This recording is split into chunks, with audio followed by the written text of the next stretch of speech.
اگر میں اعلان کروں بھائی وہ بندہ ہاتھ کھڑا کرے جس کو کوئی پریشانی نہیں، تو شاید کسی کا بھی ہاتھ کھڑا نہ ہو پائے.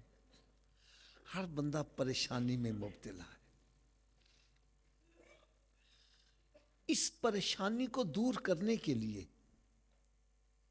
سکون کی تلاش کے لیے ہم محنت مزدوری کرتے ہیں، پھر اوور ٹائم لگاتے ہیں، پھر پارٹ ٹائم جاب بھی کرتے ہیں تاکہ میرے پاس دولت آ جائے، میرا اپنا مکان بن جائے، روٹی اچھی مل جائے اور تن ڈھانپنے کے لیے کپڑے بھی اچھے مل جائیں.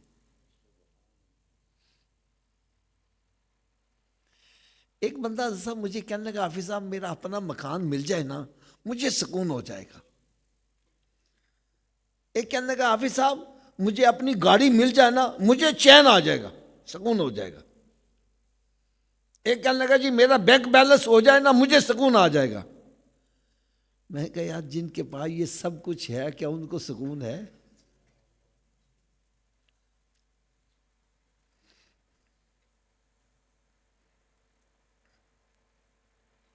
یقین جانو کروڑوں اربوں روپے کے مالک میرے پاس آتے ہیں، رو رہے ہوتے ہیں یار روٹی کھانے واسطے نہیں، حافظ صاحب سارے سال کا راشن یا کپڑے پہننے واسطے نہیں، وہ جی ٹرنک بھرے ہوئے ہیں، مکان نہیں ہے، وہ کئی کئی کنالوں میں ہماری کوٹھیاں ہیں، پھر وہ کیوں رہے ہو؟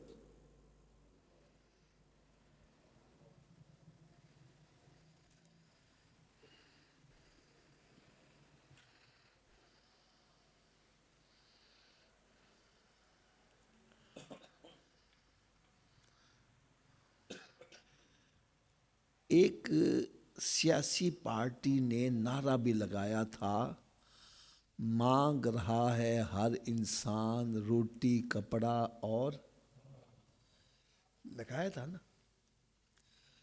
روٹی کپڑا اور مکان.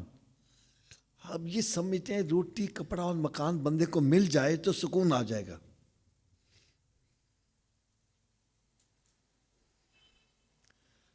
اور ہماری ساری کوشش اسی طرف لگی ہے، روٹی کپڑا اور مکان مل جائے.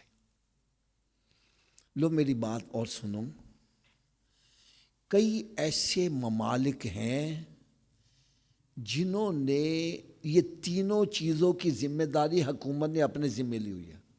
روٹی کپڑا اور مکان یہ حکومت کی ذمہ داری ہے. اس کے باوجود وہاں بے سکونی اتنی کہ لوگ خودکشی کرنے کی تعداد اتنی اضافہ ہو گیا کہ حکومت کو مجبوراً سوئسائڈ سینٹر بنانے پڑے، خودکشی کے مراکز بنانے پڑے. کہ کوئی بندہ ٹرک کے نیچے آ کے مر رہا ہے تو ٹریفک بلاک ہو جاتی ہے، مینارے سے گر کے مرتا ہے ٹریفک بلاک ہو جاتی ہے.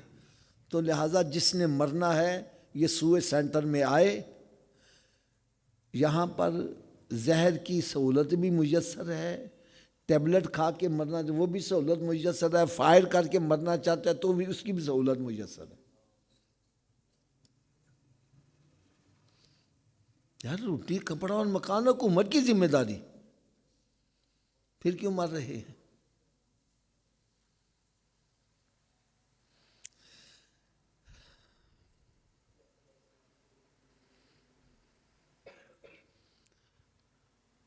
ہم کوشش یہی دوڑ میں لگے ہوئے ہیں، روٹی کپڑا مکان مل جائے سکون آ جائے گا. اور بھائی جن کے پاس ہے کیا ان کو سکون ہے؟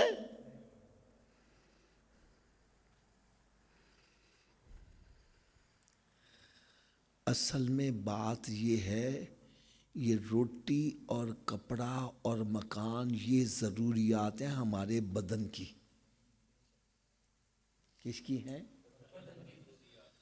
ہمارے بدن کو کپڑے کی ضرورت ہے. کپڑا نہیں ہوگا تو یہ گرمی سردی کا مقابلہ، کھانا نہیں ملے گا بدن پریشان ہو جائے گا. اور دن بھر بندہ کام کاج کر کے تھکا ماندہ اس کو چین ملتا ہے اپنے گھر میں جا کر ہی۔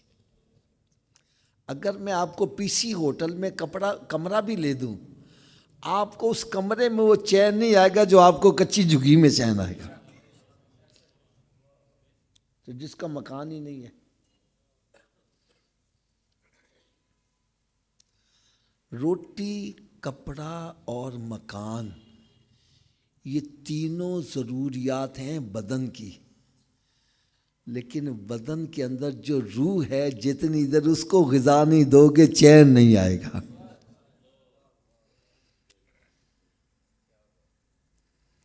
یہ بدن کے اندر جو روح ہے، یہ پیاسی ہے، یہ بھوکی ہے، یہ تڑپ رہی ہے۔ جب یہ تڑپے گی چین نہیں آئے گا، چین نہیں آئے گا تو بندے کو سکون نہیں آئے گا۔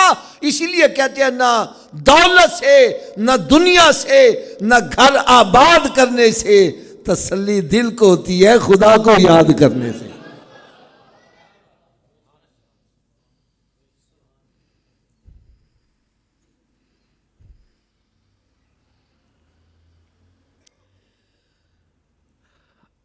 آپ حضرات اخبارات پڑھتے رہتے ہیں، بڑے بڑے کروڑ پتی، ارب پتی خودکشیاں کرتے ہیں،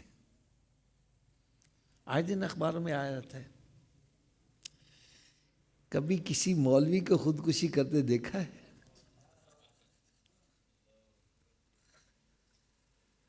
کیوں شاہ صاحب؟ حالانکہ مولوی کی تنخواہ کتنی ہے؟ جتنے کا ہمارا بچہ دودھ پی جاتا ہے اتنی مولوی کی تنخواہ ہے۔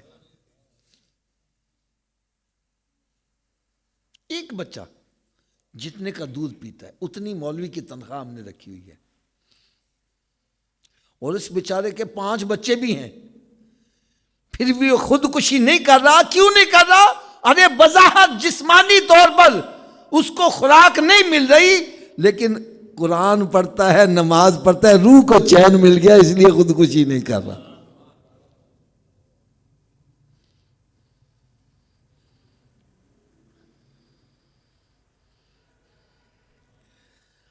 آپ کے یہاں قریب ہی ایک علاقہ ہے ریلوے عبد الوحید کالونی، سنا ہوا ہے؟ وہاں 4 دکانوں والی مسجد بڑی مشہور ہے۔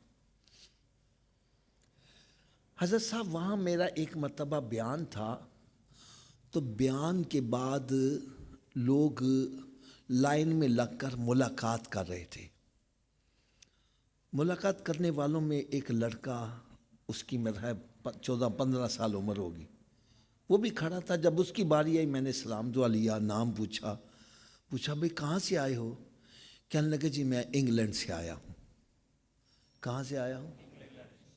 یہ مسجد میں بیٹھا گفتگو کر رہا ہوں، الفاظ کے اندر تو کمی بیشی ہو سکتی ہے لیکن مفہوم یہی تھا۔